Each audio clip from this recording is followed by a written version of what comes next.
26th of March 2017, on a frigid afternoon, I landed in Denmark.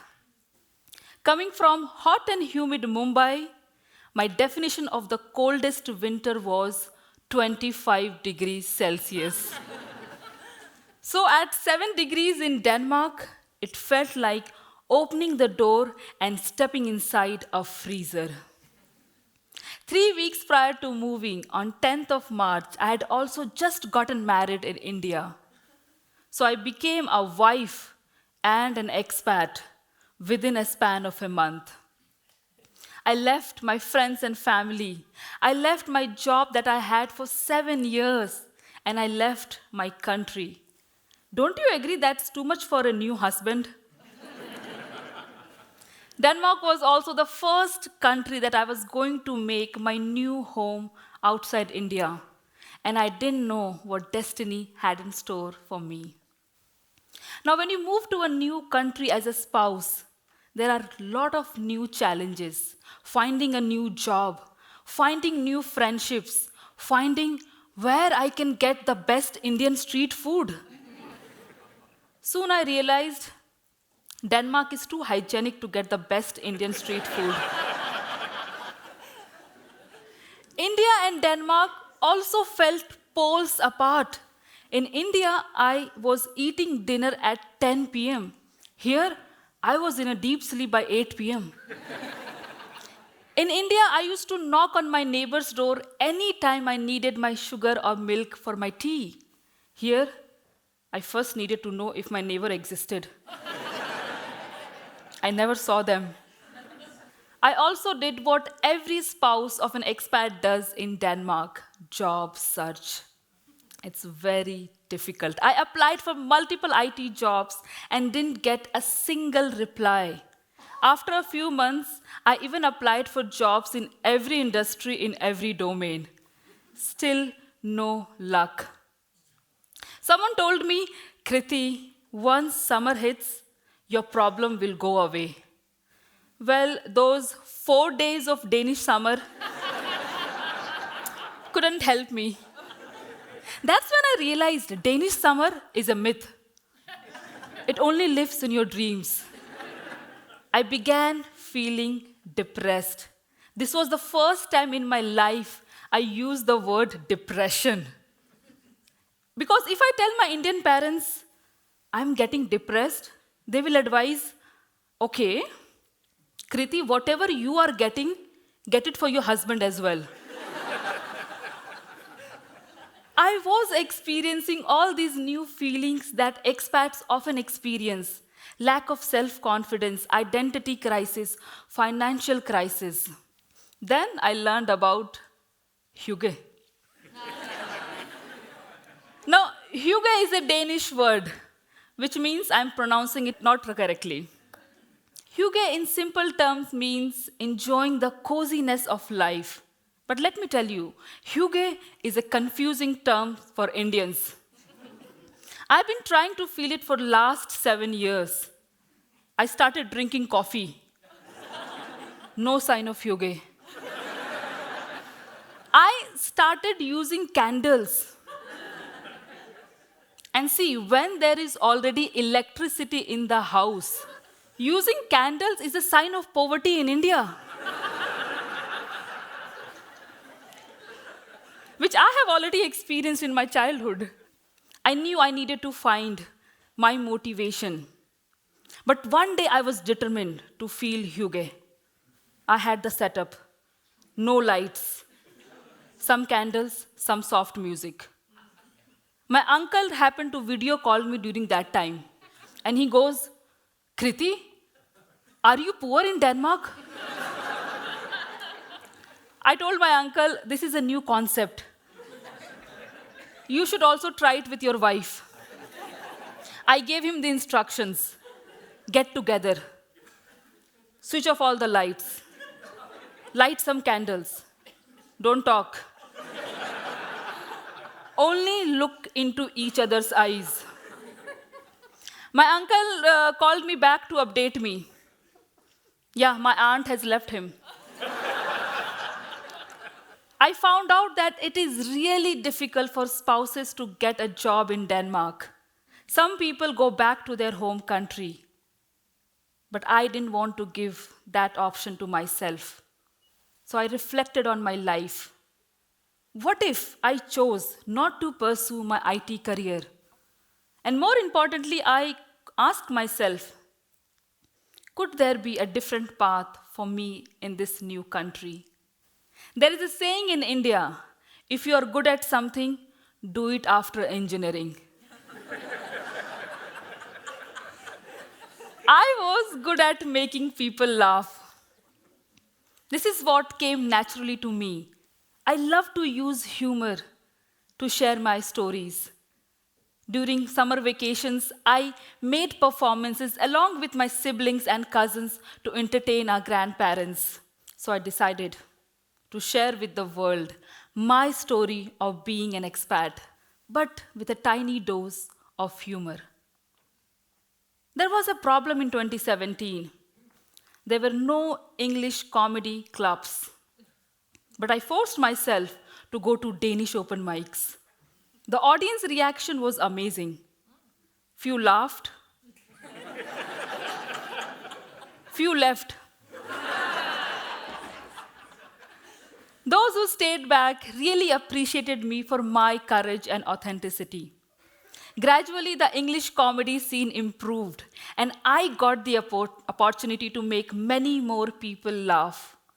One day after my show, a girl came up to me and said, Kriti, I have just moved to Denmark and have no friends.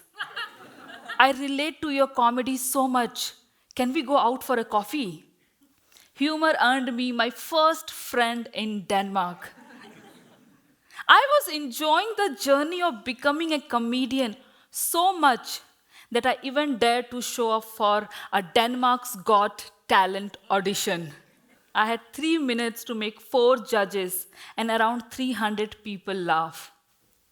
I saw an expression on the judge's face.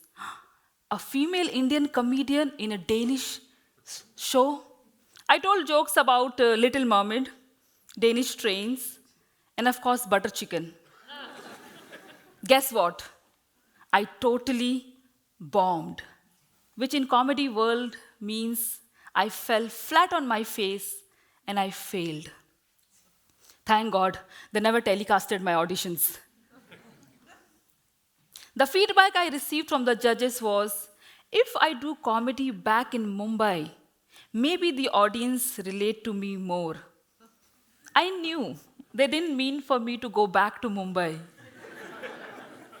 Their best interest for me got lost in translation. They meant well, but it was a big setback for me. By then, I was 2 years into comedy and doing small gigs here and there. That experience created doubts again in my mind. Will I ever succeed as a comedian? So much so that I started with my job search again, sending out applications. This time, the process of finding a job became heavier and more tedious. After a few months of again no reply and soul searching, I accepted. This is not for me. IT job is not for me. You know why? Because I was never good at it. I dreaded every moment of my old IT jobs back in India. In fact, I did engineering not because I wanted to do, but because everybody else around me was doing so. I finally made the decision. I shall become a comedian by choice and remain an engineer by mistake. I took on this mission. Now, all I needed was a few good jokes about Danes. I went to public places, cafes, parks, got on trains. I started staring on people's faces, which is unusual in Denmark. But I was doing so to find out what's funny about Danes. Pretty sure I scared a few of them. Probably a lot of them. But the more I scared the Danes, the better my comedy became. I found out Danes leave their babies outside the restaurant in a pram. Disclaimer to new expats: do not entertain those babies. I did that, and I was with the police. Yeah. I saw nobody is talking on trains, even outside the silent zone that we have here. And I realized how easy it is to cross a road here. Have you ever given a thought? There is no risk to life. And then I saw what I like to call the magic button that helps you cross a road in Denmark, that helps you control the traffic in Denmark. I didn't have this luxury back in India. Have you seen those poles on the roadside with a button on it? I call them the magic button. Because every time I press the button, magic happens. Everything stops. Car stops, bike stops. I feel like the universe has stopped just for me to cross a road here. And I am crossing the road feeling like a queen. So whenever I get depressed in Denmark,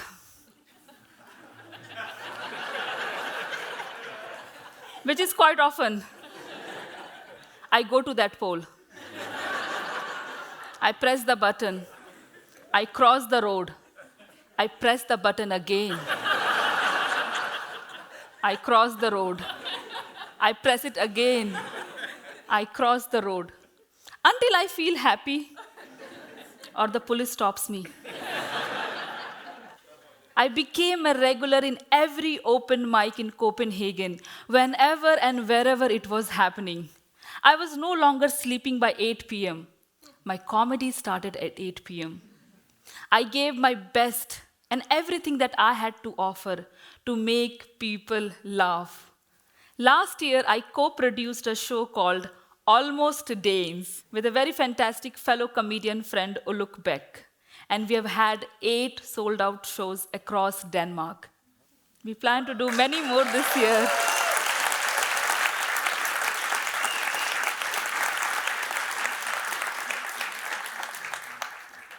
Along with comedy, to help expats know and learn more about life in Denmark, I started my YouTube channel where I interview experts to share tips on finding jobs in Denmark. You see how good I am? Even though I never found a job here.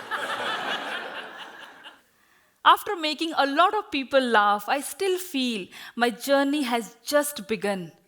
But now I know I'm on the right path. I'm grateful that I didn't get an IT job in the beginning, which I was desperately searching for. I wouldn't have thrived in an IT job. Would you have listened to a mediocre IT engineer who never liked her job? Humor has helped me find new connections, new friendships in Denmark. I even got an invitation to a Danish wedding. Trust me, humor can do a lot for you as well. What doesn't kill us can be humorous. When we laugh together, we know we are not alone. It creates a sense of security and safety. We all have the gift of humor.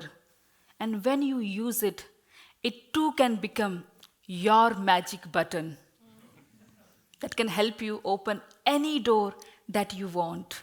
Use humor. In this new country, humor was a new calling. And this is what I tell expats and spouses who reach out to me for any feedback and any advice. Maybe there is a new beginning for you in disguise. I plan to spread laughter through my cross-cultural humor. And I very proudly tell my people back in India, every time they ask me, Kriti, tell us, what do you do in Denmark? I reply, I go out at night and I make people happy. Thank you.